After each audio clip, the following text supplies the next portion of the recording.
Welcome to season 3 of No Shelf Control, the podcast with books, booze, and banter, hosted by authors for readers, because let's face it, we're all bookworms at heart.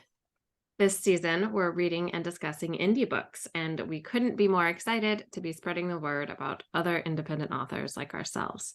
I'm Lindsey Sparks. And I'm Lindsey Pogue. Grab a beverage, kick back, and enjoy the show. So welcome. Today is the longest day of the year, right? Is that today? Or is that yesterday? Yes, it is the 21st. Okay. Yeah. So here we go. I didn't even realize it was. When I sat down, I was like, okay, it's 8 o'clock. Usually the sun starts going down, but I'm like, oh, it's been late until past 9. So maybe I don't need extra light in here tonight. So we're going to just see what happens. We're going to see. Cool. Anyways, living on the edge. I know, right? But welcome everyone to this episode. I am Lindsey Pogue, and I am hosting tonight. We are discussing, as mentioned last time, Fine Print by Lauren Asher. It is a contemporary romance. So we'll go ahead and dive into that shortly. I do want to let listeners know that while we are amazingly awesome people, and we love to do our little banter and check in the beginning, if you are trying to just get to the book stuff, you can just go about 25 minutes, and usually it's around there. Yeah. It's right between like 25 and 30 minutes, so you can just skip through if you need to. But anyway, if you want to know what we're drinking, what we're working on, and what we're reading, then you can hang out with us for a few minutes. Did somebody say something? Yes. They did. So, in a review? Yeah. I'm glad I don't look. Doesn't matter. I don't care.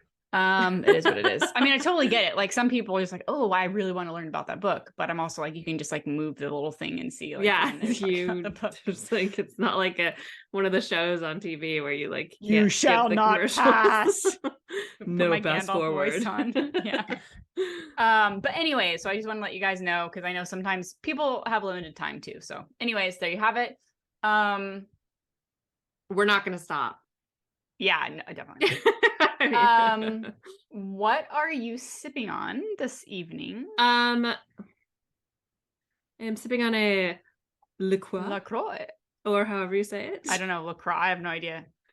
So anyway, I just like saying pamplemousse when I had to try the grapefruit ones. Oh, I have limoncello. Limoncello. And water. I tried. Water. So I have ice water. But I did try, you guys. I was really on the struggle bus today for a few reasons. But at around 5:30, Dennis made me a cocktail. And I was like, I'm going to sip on this. And I'm going to take it, while I make dinner. And then I'm going to take it into the podcast. And all my ice melted. It was super watered down. And I'm like, I just need to drink this thing. So I already drank it. So yay! There you have it. Now I'm just drinking water. So that's lame, and I'm sorry. But I was drinking a Sea Breeze, which is cranberry, grapefruit. And I use, I think it's Kettle One, and I use the botanical grapefruit vodka. So anyways, it's delicious. Very refreshing. Sounds refreshing. It is. And I think it's because I walked late today, and they're saying the UV index was 72 degrees, but it said it feels like 85 or something like that, because the UV index was so intense, and I was sweating my butt off. So you guys also got a shower from me. So there you go. I showered earlier in the day, so I don't have my usual wet hair. It's not the same. No, I'm just I'm just kidding. Yeah, so what are you working on? I am doing my out loud read through of the final Atlantis book, Rise of the Revenants. I am, I don't know, a little over a third through, I think. I'm definitely, it's like the most nonstop talking I've done in a while, so I definitely have been feeling it in my voice. Yeah. So, and I'm also working on revamping my subscription, and I'll be moving platforms soon. So Those are my two big things that I have been working on. And I had an audiobook release. Did I have that last time? I can't remember. I don't think so. But Blood of the Broken Atlantis book 5, the one before the one that I'm working on right now, is officially out in audio, all the places. So nice. Yeah. Fun. Yeah. Well, that's exciting. How about you? Well, this is also subscription related. So, so you're moving over to, well, eventually you're going to be moving over to where I am for my subscription. And so I've been kind of going, I'm on my like 3rd month there. And it's been really fun. It's called REAM. Oh yeah, it's called REAM. Yeah, guys. Oh yeah, we talked about this last time. REAM stories. I can't just say REAM stories at this point, because otherwise it's just, oh yeah, we're talking about Reamers. What are we gonna call our subscribers? REAM team.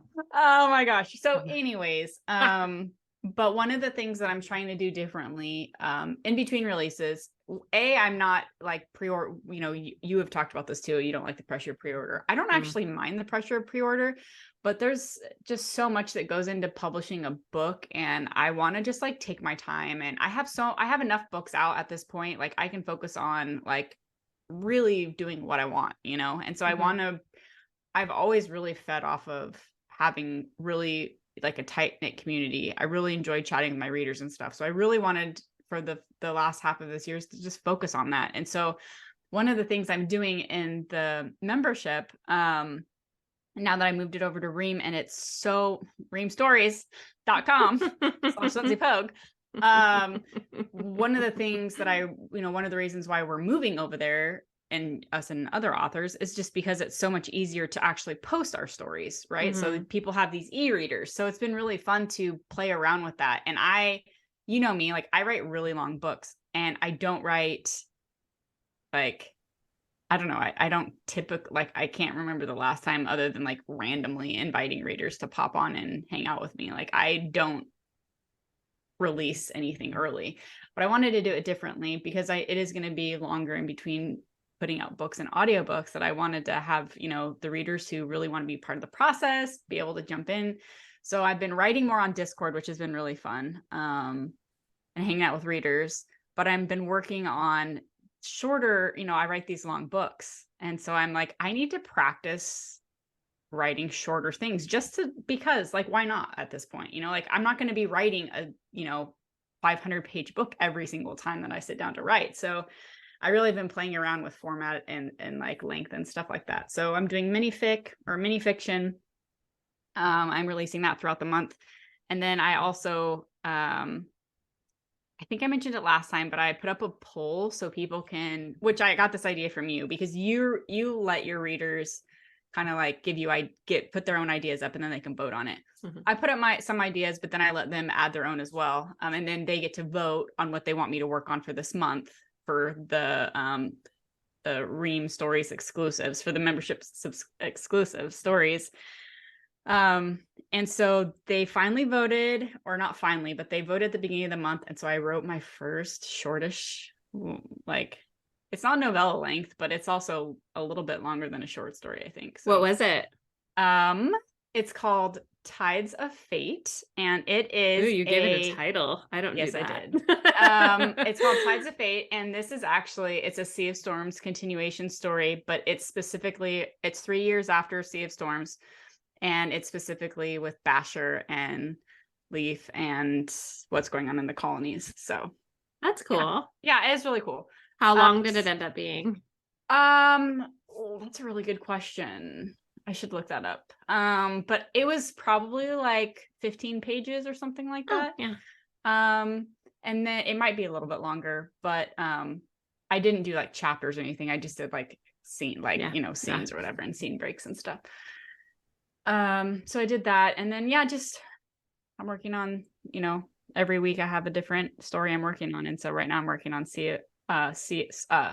oh my gosh, Born of Salt and Sea. So that one's fun too. And so I was hanging out with readers this morning, and I don't know, doing some Victorian research, and I don't know, it's really fun. So there's something so refreshing about, for me at least, I know I have spoken to some other authors who would like find it very stressful, the idea of like posting or putting out there stuff that is, you know, very raw and like has not, you know, like once all of the episodes or parts of something have been posted, there's probably going to be some like plot elements that I Oh, need to 100%. change or whatever, Yeah. you know? And, so, but anyway, but there's something really refreshing about the serial process or like putting stuff out. I don't know. I just really like, I don't know how long it's going to be. And I find that really, like you were saying, I tend to write, Freeing, yeah. yeah, like you write really long books usually, but it's like when you're writing it in the serial format, it's more like, well, I need to write a part. Let's just write what's going to come out this month. Yeah, and that's what's cool. And I think it is kind of hard to transition into exposing myself in a way that these people can watch me misspell words like live. You know what I mean? But at the same time, I'm like, these are the people who are paying me every month, whether it's $5 or $10 or $20 or whatever.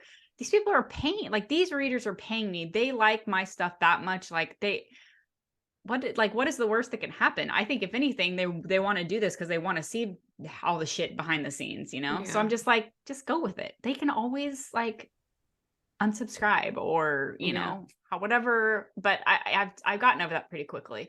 I think for me, my current struggle is I really like hanging out with readers. So I'm in there like trying to work. And then I'm like, oh, but I want to ask them this, or not necessarily even about story. Like, you know, like it could just be like, oh my God, it's been one of those days, and like have a conversation, you know? So, but yeah, so it's just really like today we had this whole conversation about like Chirp books versus Audible. And we were all like the Chirp, you know, Chirp's having that big sale right now. And so we're all in there and we're like, oh my gosh, we just bought all these. And I'm like, okay, I need to stop buying audiobooks and write. And I just bought like a gazillion audiobooks on the Audible sale too. I know. So anyways, I think if nothing for me, it's all new and novel to me. So I'm just like, oh my gosh, this is so cool. Like hanging out with the readers like this, like in real time. Yeah. So I just need to stay focused. That's my challenge. But it's worth it. So yeah. Anyway, but that's me. Just just trying to get into the new swing of things because this is all very different for me. But all that being said, I've been extremely busy with life, and so I haven't even like been reading too terribly much. How about you? Do you have any side reading going on? I do. I mean, I guess it's side reading. I read the next 3 books in the one we did for last time, which was Broken by Imogen Keeper. Yeah. Mm-hmm. And so I like binged through like the next 3 books that get progressively longer. And then I think I just barely started book 5. And then I was like, sorry, my nose is itchy. I think we have like, I don't know, allergy situation going on, but, I think she still has another one, at least one more that's going to be coming out. And so I was like, oh, I'll just hold off then on this. So, but yeah, that's promising though. It's exciting. Yeah, I've definitely enjoyed them. They've been fun. Yeah. I haven't been reading any paper books. I haven't been reading any ebooks. But I did read a fun book for my book club called The Marlowe Murder Club. And it's by Robert Thorogood, and it was really fun. It's a bunch of British older ladies who seemingly have their shit together, and they all have kind of these secret pasts or these issues that kind of come to light as they're all become friends from different parts of, you know, society, and they're trying to solve a murder, and it's really cute. So that was fun. So I recommend that if anybody likes murder mysteries, especially kind of little, I've never read a cozy murder mystery, so I don't actually know if that's one, but it's not like murder and mayhem craziness, you know. It feels cozy to me. Well, I don't know. Anyway, and then I did get the Land of Fury. I don't know. I don't think I had this last time, or at least that I mentioned it. Maybe I did, but Land of Fury comes out next week, and so I got the audio file, so I listened to that, and it was really good. I honestly don't know if you mentioned it on the show or some anyways, other time. So I'm just excited because it's coming out, and then I don't know. I have no idea when the next audiobook, even what the next audiobook will be, but that's it for a while, folks. So snag it up. Yes. But I think it was really fun. I think this was the book when I was listening to it, I got the most giddy because so many things come to an end, you know. They get wrapped up with the princess and Xander, and I don't know. It was just really fun. So I was just like, oh my God, they did such a good job in that part or whatever. So it's like, oh, I forgot about that part. I don't know. It was fun. Fun. Okay. So anything else to check in about? I don't think so. I feel like we've had a lot going on with the ending series, but nothing we're ready to really like announce or, you know, link to. Yeah, well, there is some fun stuff with the ending series or with after the ending and the special edition. So yeah, we mostly have the layout of the book and all the fun extras and stuff set up. And by we, I mean LP. Like we did go through, we had like a really long meeting where we went through every extra and bonus thing we have and decided like what we're going to include and what we're not going to include and where we're going to include it. But LP is the one who's like actually executed it. yeah, but you know, very well. Thank you. I'm really proud of us though, because I feel like back in the day when we were doing this and doing all these like random like one-off fun things that they made no difference to anybody except for us. They were just fun, like little special tidbits from our characters or like just random nonsense. I don't want to give too much away, but I just think that like we had a blog with so much random bullshit on it and we were able to mine that thing for some of the best jewels that are going to go in this thing. So I'm really excited. And it's like, it's not like public anymore. Yeah, you can't the blog, but somehow it still exists. We could still access it. Yeah, but so it's cool because we have deleted scenes that aren't in the book. We have alternative POVs. We have artwork. We have interviews with characters. And like random like things that would be in like their little guide to the apocalypse. I mean, it's just really, it's fun. It is fun. So we're excited to share that with you guys. That's going to be later this year, but we'll definitely keep you posted as far as when you can. And it looks really pretty. It just, the layout's really pretty. The book is going to be really pretty. Yeah. We're excited. Yeah. So anyway, like I said, we've had a lot going on with that. Nothing like that we can link to at this point or anything, but I think that our readers who have been with us since the beginning are going to be stoked. So yeah, and it is so like we struggled for a long time figuring out like where is it going to be available for sale because like we both have our individual bookshops, and if one of us complicated, it gets really complicated. Like if one of us were to sell it, then we would have to do a bunch of like accounting stuff and like figure out how to issue 50% of the royalty, blah blah blah blah blah blah. So how to get us supposed to sign it, like all the things. I know. So here I have these. This will be like a little teaser. We have these little book plates that we're gonna do. Oh, nice. Yeah, I mean, we made them together, but I haven't actually seen them. Yes. I have to send LP half of them. But so we'll be signing those. So people will be able to buy signed book plates that match some of the interior design elements. So yeah, and we had fun like tying in. I'm excited when we have the proofs and we can like show people. But it was fun to tie in a lot of stuff from like the old original books and like fun little throwbacks and stuff like that. Yeah, like, and I was thinking these little branches. Oh, sorry. Well, and we also it's fine. I was actually thinking too. We also have like OG hardcover. We should figure out like do like a special something. I have at least 2 of them. No, I think I have more than that. I don't know. Yeah, I have a whole box. So we have we have like some OG hardcovers. So like with dust jackets from 11 years ago now or whatever it was. I think I have one of mine is like defaced. So that's like my permanent copy. Yours. Yeah. Yeah. Yeah. Anyways, we're really excited to show you guys. So we'll continue to keep you posted. But yeah, so that's another thing we've been kind of chatting about behind the scenes. Yeah. So. All right. Shall we then? I haven't even. I did say what we were reading. Sorry, or what we're talking about. Yeah. So again, we are chatting. I don't have it in front, like actually written in front of me. So, Fine Print by Lauren Asher. I'm gonna pull up the cover, on my phone and show it to people. Okay. Sorry.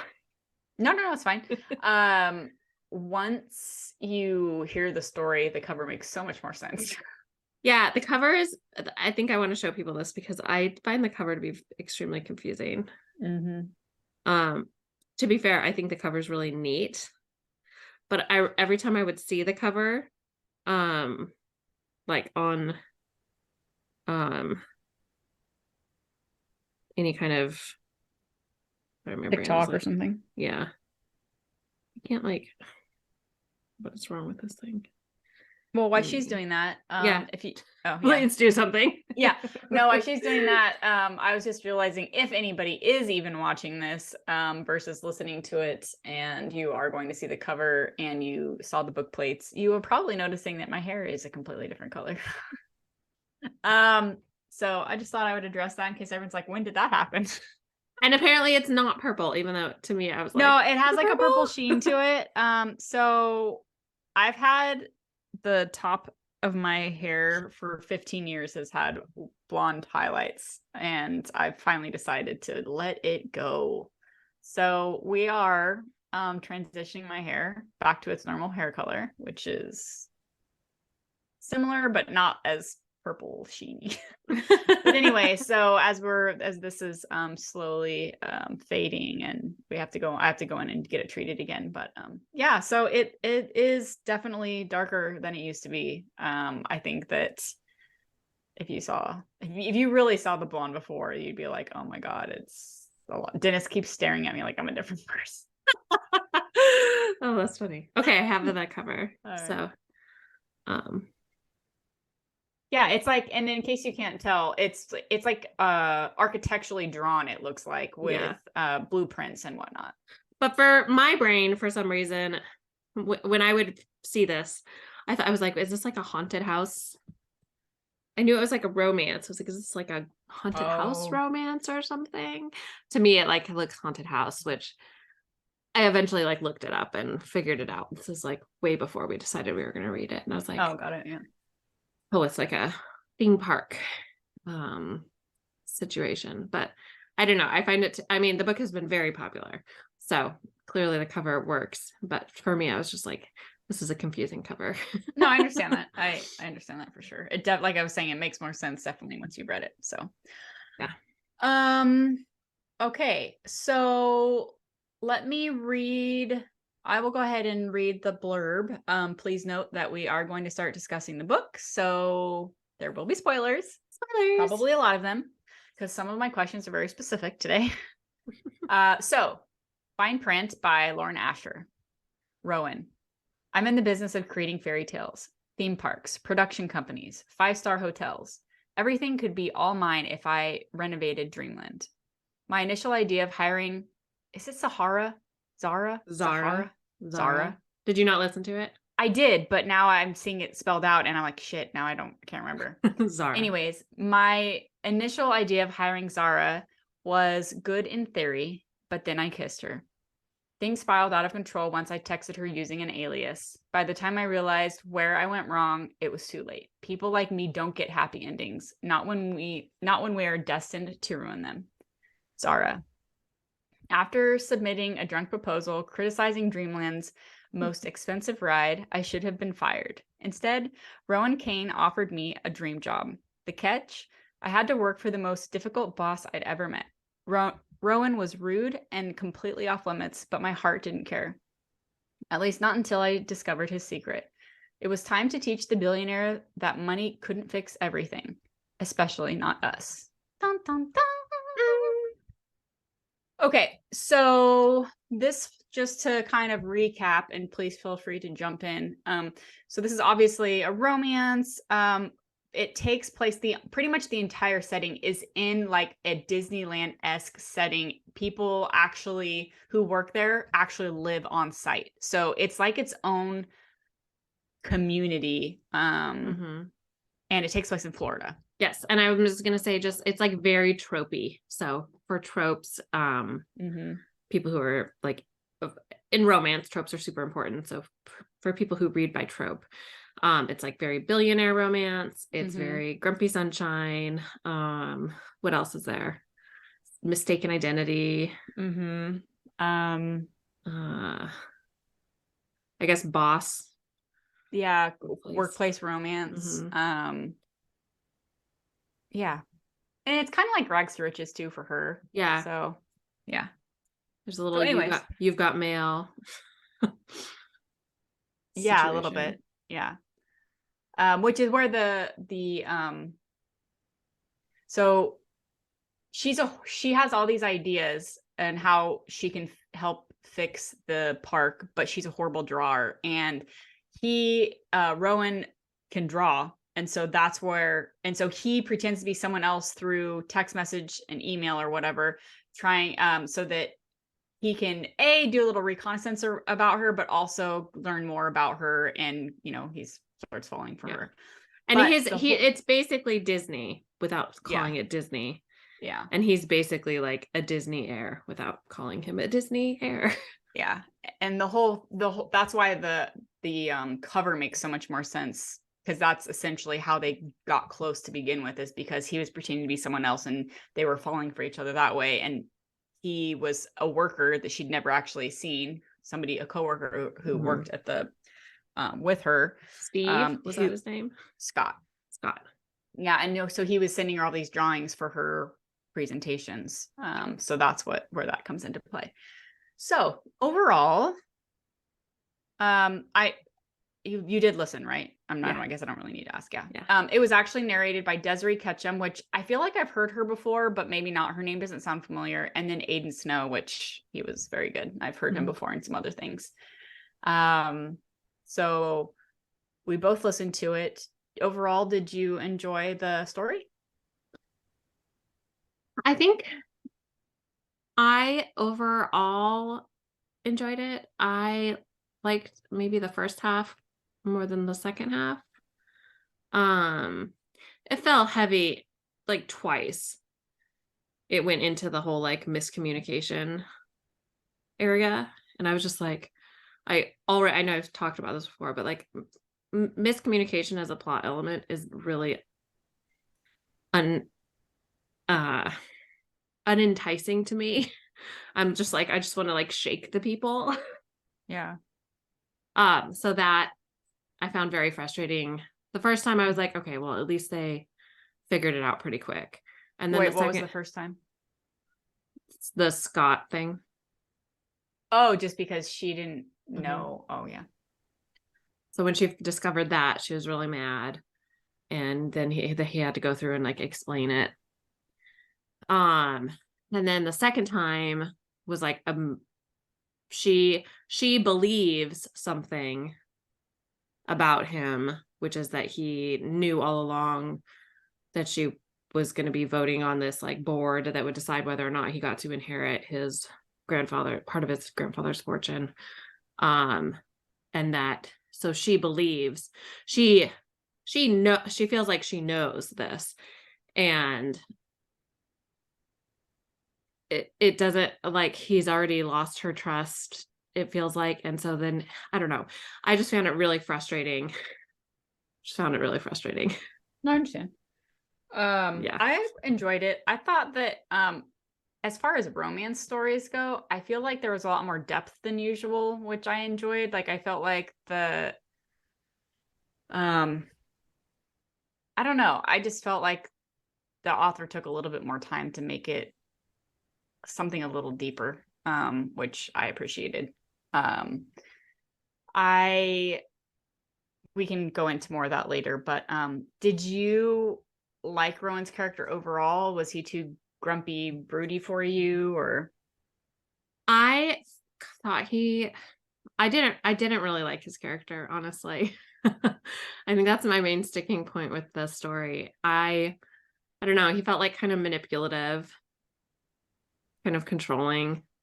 There was a line in near the end. I can't remember if it was in one of the epilogues or if it was like the last chapter, but he says something like, I'm not going to let you, or you're only allowed to be around like family and women or something like that. And I was like, wait, he said that to her? Gross. Yeah. Oh, I don't know. I was like, that's I don't gross. remember that. Don't say that. Yeah, no, I enjoyed his character. I think for me, what I really liked is when he was Scott, because I felt like the banter was fun between them, like the joking back and forth, which I don't think he was outside of that. So I did enjoy that part. But yeah, I think, I mean, I can definitely see where you're coming from, but I think that that's one of the things that romance readers love is the broody alpha guy, right? And that's pretty much what he is. So. But I will say that she gives him a run for his money. She's not like a wilting flower. She definitely holds her own. I really loved her character. Well. I thought she was. Yeah. So yeah, I was gonna ask you about her. So what did you like about her character? I liked that she was strong. So like if she's faced with apparently a very gorgeous, fit billionaire, and she holds her own against him. She's not like intimidated by him or anything, even after she finds out who he is. So yeah, I liked that she wasn't or wowed by his money or anything. Like that was really nice. She was a good character. She was very like well-rounded. She was like a very good person too. Yeah, she was, which was really great because he was very much not in a lot of ways. He was especially his past action. Like he was a terrible person. Like he was the reason that the company was like cutting pay and like benefits and stuff. Yeah. Yeah. I like the little quirks that Zara had, the like the pin, a different pin for each day. Like I liked the little, like just the little details that I feel like the author put in there. And I don't know, it made her a little more human, which I think is fun. And I think that's what I meant when I was saying, like, I felt like this one this as a story as a whole felt like it had more thought put into it than like a normal romance, because there was like really like minute details that I think for me made the story feel richer and more something. I don't know, just not like a cookie cutter romance, you know? So even though like you were saying, it's so tropey and very predictable, obviously, but I think that's why I liked like the little random things and like her sister having Down syndrome and stuff like that. Like that makes it stand out and makes it different to me. And I really enjoyed that part. Yeah. There was a lot of representation in the book for different. Everything. Yeah. Which is actually my next question was there anything that stood out to you that you particularly liked? And that was one of the things for me, because just that it wasn't like a big deal that her sister had Down syndrome, or that her roommate was, I guess, was she just like straight up lesbian, or was she? I don't know that it's, I mean, she was not interested in men, so it was great. And it was just like not a big deal. Yeah. And then her family, and even her family, were they Armenian? Wait, where were they from? Armenian? Yeah, I think so. I might be making that up, but yeah. Armenian. Well, it was a little bit confusing because in the first Rowan chapter, he mentions that she has a slight accent, but then she doesn't have an accent. Like in the audio, there's no accent. Yeah. But then I think later on, towards the end, because I kept thinking like, wait, I was like, I was trying to figure out like, because I kept talking about her brown skin too. So I was like, okay, so yeah, it was hard to figure out where she, but then the more you meet her parents, and her mom was making their food, like from their culture and stuff. And so I think they said Armenian, but I think that's I read it in some reviews that it was Armenian. Yeah.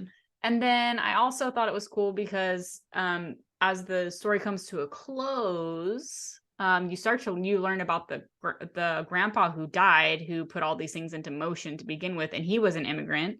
He came from, I don't know if it ever said, but he built the whole place from scratch, from the ground up, which I thought was also a nice touch, because the premise is a really fun, like, I don't know what you call this, like inheritance situation. Like with there's like 4 brothers or 3 brothers, and like the equivalent to Walt Disney, who's not Walt Disney, but so he like dies, and his will has these stipulations that, so the dad is like apparently a raging alcoholic, although we never actually see that part, so it seems like he's like recovering or something, and was a terrible father because of that. But then the three boys, I think it's 3, Cal, Declan, and Rowan, I think. Yeah. They then have received these letters from their grandfather via his will, that they have to like do these, they have to accomplish these goals. He has tasks that he's given them in order to get their billions of dollars of inheritance and their stake in the company. And so it's stuff that he's picked out specifically for them, that he really like wants to help them achieve their fullest potential as people, not just like, he's not interested in the company as much as making sure that they have nice, good, fulfilling lives. So his goal for Rowan is very much about like creativity and like just getting him back to his like passion. Yes, it's great. Yeah, no, it's cool. Yeah, I really liked all those like subtle layers a lot. It was like complex, but like it wasn't like overly complicated either. It was still just like read like a romance, but like again, they're like fun little differences that I really did enjoy. And it's really smart for world building, obviously. And like another one of the things that makes it, I feel like, a little deeper than usual, is the family dynamics for Rowan and his brothers, and then their dad, and the whole situation, why they're like, so, I mean, obviously they want the money, but more than wanting the money, if they don't accomplish the tasks and get their inheritance, then it goes to their dad. And then they really don't want him to have it, like, because so there's they're willing so much to do bad whatever blood to work together. So like they're very like serious and competitive about it. But it's really interesting. So I'm really, I would be curious to know what, because apparently their dad got a letter too, and I would be curious to know what was in the dad's letter.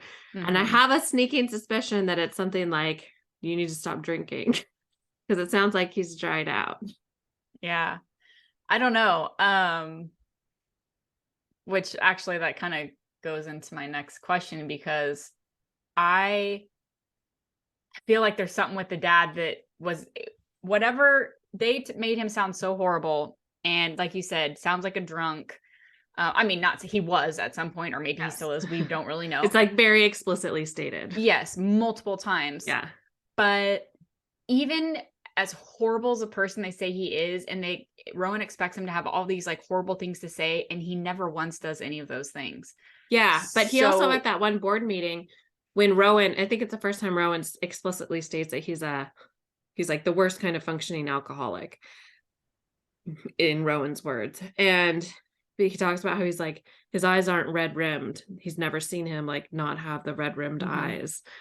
And so I was like, well, to me that says he's detoxing, and he was like, told him that he was proud of him and a bunch of things. And so I'm like, there's something going on with the dad.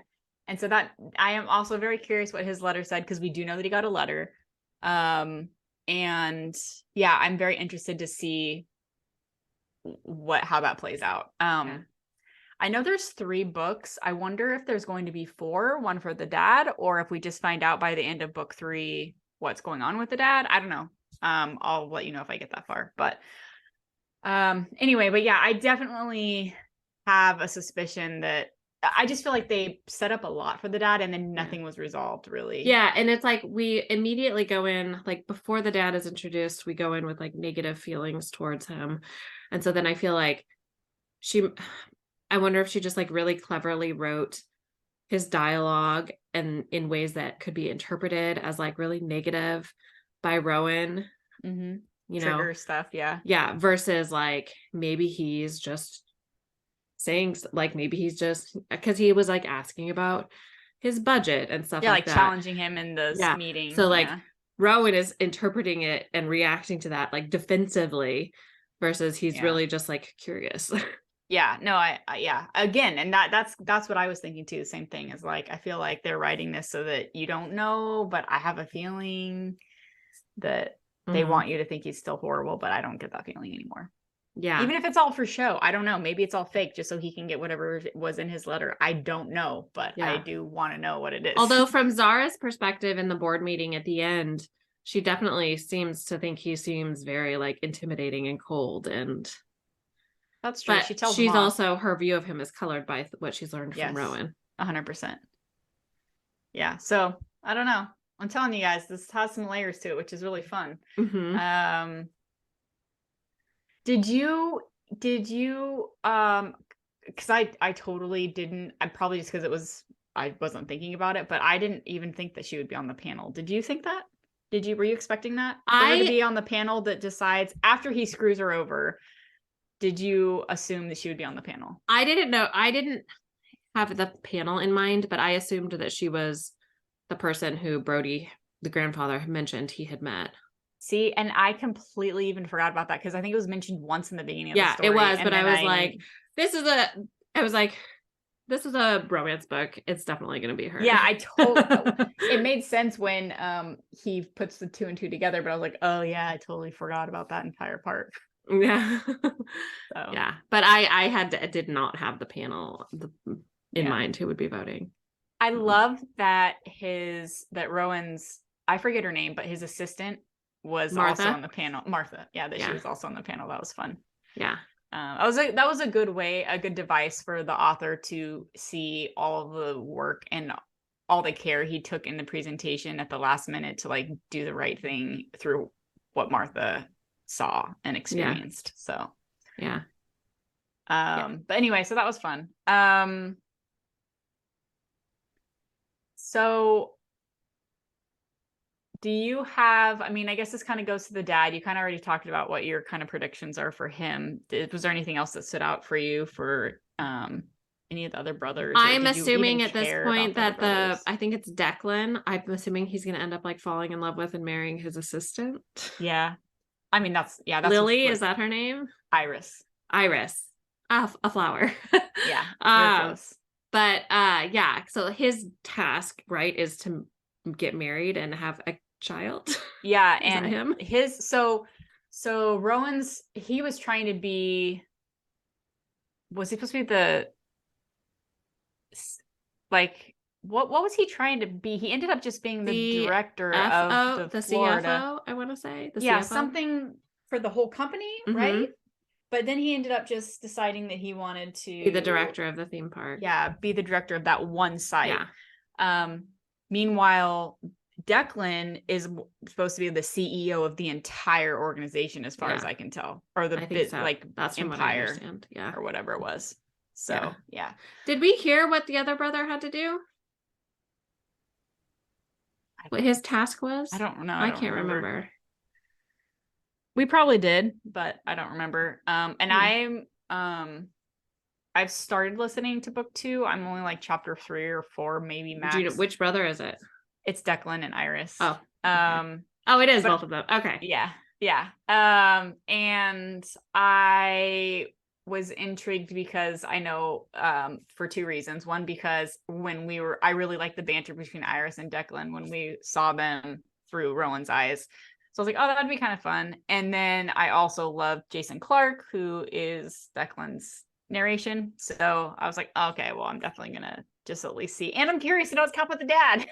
So I was like, well, you'll have to tell the dad would even be like yeah. So I'll keep you posted. I'm deciding if I want to keep listening. I do want to keep listening, but I don't know. I might get the paperback too to help me get through it a little bit. Well, I'm curious to hear what the tropes are for this one. Yeah, I'll let you know. So far it's pretty fun. And it's also fun because we don't see a lot of the brothers in the first book. And in this one, Rowan's been in it a tiny bit, but the dad's already been in it. And he seems like an ass. So his colors are showing. Don't know if he was drunk, but when does this take place relative to, like, I think shortly after, because now that Rowan's done, his brother has to. Well, because at the end of the first book, the fine print, we have like a few years and then another few years. Oh yeah, no, this is like before the jump. They don't have kids yet, as far as I know. This is still like after he's gonna stay the director, but like not in the future. Like, okay, so kind of like right after the panel. Yeah. So now it's Declan's turn. He has to do all these things, and he's like even more of a bastard than Rowan. So it's kind of fun. And again, Iris is really good about dishing the shit back to him, which is cool. And because she's been his assistant for so long, it's really fun. But I was gonna say Cal is her best friend, so Cal wasn't in the first one very often either, so it's fun to see him being in it more as well. So I don't know, I'm enjoying it, but I'm having a hard time with the audiobook, so I'm not sure if I'm gonna fork out the money for the paperback or whatever. But yeah, so you are not going to continue reading, right? So I will definitely let you guys know how far I get. Yeah, I didn't love it enough. Yeah. I mean, for it to be so far outside of my like comfort genres. Oh, 100%. Yeah. I actually didn't think that I would really like it all that much at all. Like, I didn't think I'd really have an opinion one way or the other. And I think I was pleasantly surprised because of, like I was saying, those little elements to it that I was like, this feels different, like a different romance than I'm used to. Just, I will say it has some spice. I will say another reason that makes me not want to read it, even though I love spice, is there was one scene where I was like gross. Really? Yes. I'm trying to think. There was a blowjob scene, and I was just like, this is. I was like, I can't handle this. This is. Oh, okay, got it. Got it. Yeah. Well, it clearly didn't stick with me. I totally I was like, that's so funny. Well, you'll have to read it to find out what I mean. Yeah, dun dun dun. It's like very specific. That's so funny. Have you read any of Lauren? I'm assuming no, but have you read any of her other books? I'm interested to see if the writing style is similar, if I don't even know what they're about. I looked her up on Instagram. She has a huge following, so she's like, is she? And well, I guess she is India if we're reading. Yeah, I mean, I know I looked it up. I double checked. Cool. To make sure that she's indie. So, but it was a big. This one could cross into like the book talk category also. Like it was the one that we just read. Yeah, 100%. It was like that's where I first heard of it. Yeah. Oh, and I wanted to say the other reason why I really wanted to take a chance on a book too is because all of the people that I was, not all, but many of the people who I saw doing TikTok videos when I was even on TikTok, about it were saying they liked it, but they loved the second book. So that's another reason why I'm super curious. A lot of people, I think, like this one better, the second one. So that's fun. That was another reason why I got curious. I like to look up the reviews on books that we're going to talk about. I like to look up the reviews of people who love them and then the reviews of people who really dislike them.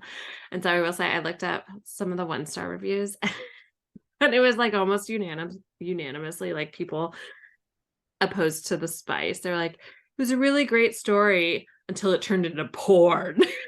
Oh, it's not even that bad in compared to some of the other stuff. I know. I was like, wow.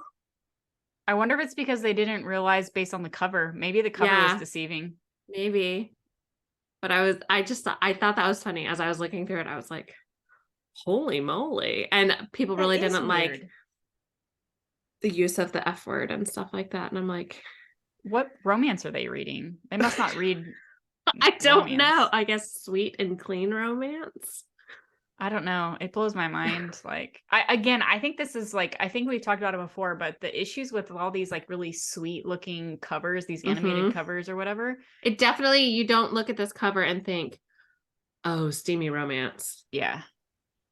So that might be where the problem lies because, yeah. But like now discreet covers are like a big thing. So I know. And that's why they piss me off. I just kind of assume if it's like a pretty cover with flowers on it, it's going to be spicy at this point. Like, oh, that looks like a discreet cover to me. I know, right? I remember, and I don't know if I brought this up before, but I remember I picked I think it was a Tessa Bailey book. This was a number of years ago, probably like 3-4 years ago. And she has like the cartoony covers, right? Yes. But I remember it was Fix Her Up, and it was a cartoony cover. And so we picked it for book club because it sounded sweet and fun and a little sexy, but it is straight up like spicy. And so I remember everyone was like, why the hell does the cover look like that? This was before people started, like, this is like the beginning of the trend, right? And I was like, everybody's like, including me, I was like, this is like false advertisement because you don't know what you're getting. And then you sit like, I don't care. That's what I read. Was this the one where you, in my book club where you had like, where you used to have your determining line of like, what was romance versus erotica, and this like made you alter your line? Well, probably, because it's like everything at this point, like it's like all almost the same. Like I can't say it's the same, but it's almost the same half the time. So yeah, I love. Anyway. I mean, like I love that the romance genre has broadened so much that like you can have. I love that you can have books with really great plots and depth and story, and also a shit ton of smut. I'm like, this is great. Yeah. Yeah. And now you can have a pretty innocent looking cover on it too with mistletoe. Yes, you can. Okay. Well, any final thoughts before we wrap this up? I don't think so. Other than just reiterating that the cover does not fit the story. Yeah. I feel that. Yeah. I do. Well, we just talked about this. I have problems with a lot of covers. So yeah. Anyways, thank you all for listening to this episode. We appreciate you coming on this journey with us. We do. Don't forget to check out the show notes. We're gonna put links and our recs in that. And next time we're gonna be back we're gonna change it up a little bit. Quick question before I announce, do we know if this has spice to it? I believe it does. I believe it is dark also. Okay, so we're going to be talking about Savage Lands by Stacey Marie Brown, which is fantasy post-apoc-ish, right? If I remember right, I know it has fae, but if I remember right, the thing that I had heard a lot of people saying is that it just like destroyed them. I'm like, ooh. Oh, great. Fantastic. I feel like I wanted to read this a couple times because it always pops up, not always, but it has popped up in my also bots before on Amazon, like the books that, for those of you who don't know what that is, like books that are people also who bought your book also bought this. It's interesting. It's like a post-apocalyptic, but it's fantasy with fae. Fae. Okay. Yeah. So and it's funny because I've actually wanted to read this many times, and every time I say it says fae, again, I'm not like you in that I like have a huge aversion to it, but I'm also like I don't know. I'm just like magic stuff. It's not. If it was post-apocalyptic, I would grab it, which is funny because I read more fantasy than I read post-apoc. But for some reason, the two just don't seem to go together for me, and it turns me off. So I'm excited to see. Finally read it and see what we think. So anyways, so we're gonna be reading Savage Lands by Stacey Marie Brown. So stay tuned, and we will post about that in our Discord groups, which is where you guys can find us these days. We're not on Facebook too often. Lindsey Fairley /Sparks definitely not on. I do not exist on Facebook anymore. They will not let me. Banned forever. Yes. I am on there once in a while when Facebook decides I'm not spamming my own account. So anyways, but you can hang out with us on Discord. We're both very active in there. We're in there all the time. And yeah, so we'll go ahead and post upcoming books, and we can do book chats and discussions in there, and come find us. Until then, happy reading adventures, everybody. Thanks for hanging out. Until next time. Bye. Bye.